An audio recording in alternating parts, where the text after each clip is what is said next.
दोस्तों आज हम पढ़ने वाले हैं पॉलिटिकल साइंस के क्वेश्चन जो हर एग्ज़ाम के लिए इम्पोर्टेंट और मोस्ट इम्पोर्टेंट क्वेश्चन है। तो पहला क्वेश्चन है, हम ज़्यादा टाइम वेस्ट नहीं करेंगे, डायरेक्ट उत्तर बताऊंगा मैं। पहला क्वेश्चन है, निम्नलिखित में से कौन एक साथ आने वाले संघों के उदाहरण है। तो ऐसा कौन है जो आने वाले संघों के एक साथ आने वाले संघों का उदाहरण है। तो वो हो जाएगा आपका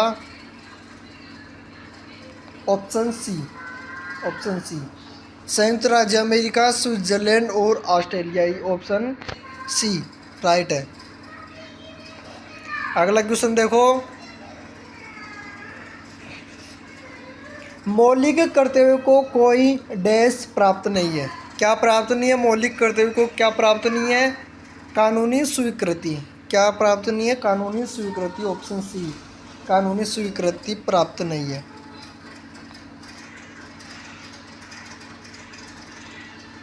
निम्नलिखित में से कौन सा कार्य राजनीतिक दलों का नहीं है। ऐसा कौन सा कार्य जो राजनीतिक दलों का नहीं है? तो वो आपका हो जाएगा नियम अधिनिर्णय। अधिनिर्णय, नियम अधिनिर्णय। Option B, option C. अगला क्वेश्चन देखो, निम्नांकित में से कौन राजनीति सिद्धांत के परंपरागत परिप्रेक्ष्य से संबंधित है। तो वो कौन है? George H Sabine. Option C, option C George H Sabine, याद रखना। अगला क्वेश्चन देखो, पुस्तक political order in changing society किसके द्वारा लिखी गई थी? किसके द्वारा? एसपी। तो हो जाएगा आपका एसपी हंटिंगटन। हंटिंगटन, हंटिंगटन, हाँ ऑप्शन सी एसपी हंटिंगटन। अगले क्वेश्चन देखो, निम्नलिखित में से कौन राष्ट्रीय मानवाधिकार आयोग एनएचआरसी का सदस्य नहीं है। तो वो कौन नहीं है? और तो वो आपका हो जाएगा ऑप्शन डी, राष्ट्रीय अल्पसंख्यक शैक्षणिक संस्थाओं के अध्यक्ष। ऑप्शन डी, याद रखना। ये मोस्ट इम्पोर्टेंट क्वेश्चन है, हल्के में मत लेना इनको भाई। मौलिक अधिकार को लागू करने की शक्ति किसके पास होती है? तो किसके पास होती है मौलिक शक्ति को लागू करने की? उच्चतम और उच्च न्यायालय। ऑप्शन ए, उच्चतम और उच्च न्यायालय के पास होती है मौलिक अधिकारों को लागू करने की शक्ति। उच्चतम और उच्च न्यायालय, हाँ उच्चतम और उच्च न्यायालय। Option A. अगला क्वेश्चन, पृथक निर्वाचन प्रणाली किस अधिनियम में पेश की गई थी? जो प्रथम निर्वाचन प्रणाली थी वो किस अधिनियम में पेश की गई थी? तो वो की गई थी आपके 1909 के अधिनियम। 1909 के अधिनियम, 1909 के अधिनियम। ऑप्शन बी सही है, 1909 के अधिनियम है ना। निम्नलिखित योजनाओं को उनके रिलीज वर्ष के क्रम में व्यवस्थित करें। तो ऑप्शन क्या आएगा इसमें? हाँ ऑप्शन चार, ऑप्शन चार सी डी ए बी में करके बता दूँ आपको ना।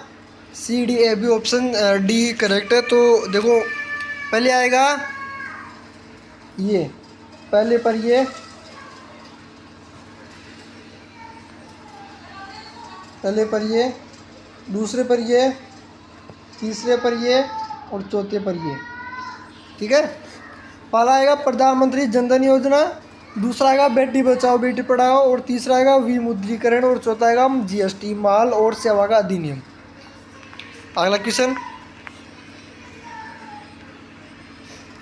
भारतीय परिषद अधिनियम 1909 मिंटो मार्ले अधिनियम में विधान परिषद की सीटों को डैश तक बढ़ा दिया गया। कितनी सीटों तक बढ़ा दिया गया विधानसभा की परिषद की सीटों को? तो हो जाएगा आपका 60, 60, 60। ऑप्शन बी 60, याद रखना, पकड़ के चलो इसको। निम्नलिखित में से किस राज्य में सबसे अधिक लोकसभा सीटें? ऐसा कौन सा राज्य है जिसमें लोकसभा की सीटें सर्वाधिक है? तो वो हो जाएगा आपका महाराष्ट्र। ऑप्शन बी महाराष्ट्र, पकड़ के चलो, मत छोड़ना किसी भी क्वेश्चन को, मोस्ट इम्पोर्टेंट। निम्नलिखित में से किस देश को धार्मिक और जातीय पहचान के आधार पर राजनीतिक झगड़ों के कारण विघटन का सामना करना पड़ा? तो था Yugoslavia. Yugoslavia. Yugoslavia. Option A, Yugoslavia.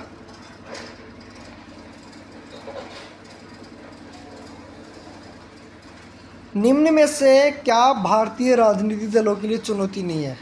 निम्नलिखित में से क्या भारतीय राजनीतिक दलों के लिए चुनौती नहीं है? तो वो नहीं है आपका मतदाताओं को अर्थपूर्ण विकल्प प्रदान करना। ऑप्शन बी आपका सही है, मतदाताओं को अर्थपूर्ण विकल्प प्रदान करना। ऑप्शन बी सही है।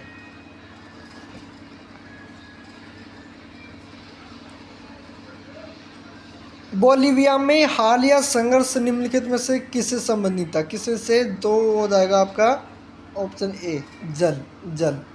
पकड़ के चलो भाई, किसी को भी मत छोड़ना। मोस्ट इंपोर्टेंट क्वेश्चन है ये, पॉलिटिकल के तो आएंगे ज़रूर। कौटिल्य का राजमंडल सिद्धांत निम्नलिखित में से किससे संबंधित है? किससे संबंधित है? विदेश नीति एवं अंतर्राज्यीय संबंध। हाँ, ऑप्शन सी, विदेश नीति एवं अंतर्राज्यीय संबंध। कौटिल्य का राजमंडल विदेश नीति एवं अंतर्राज्यीय संबंध से संबंधित है। इतना ही था आज का क्वेश्चन। तो ये थे आज के क्वेश्चन। आई होप आपको पसंद आए होंगे। तो वीडियो को यहाँ तक देखने के लिए बहुत बहुत धन्यवाद। मिलते हैं अगली वीडियो में।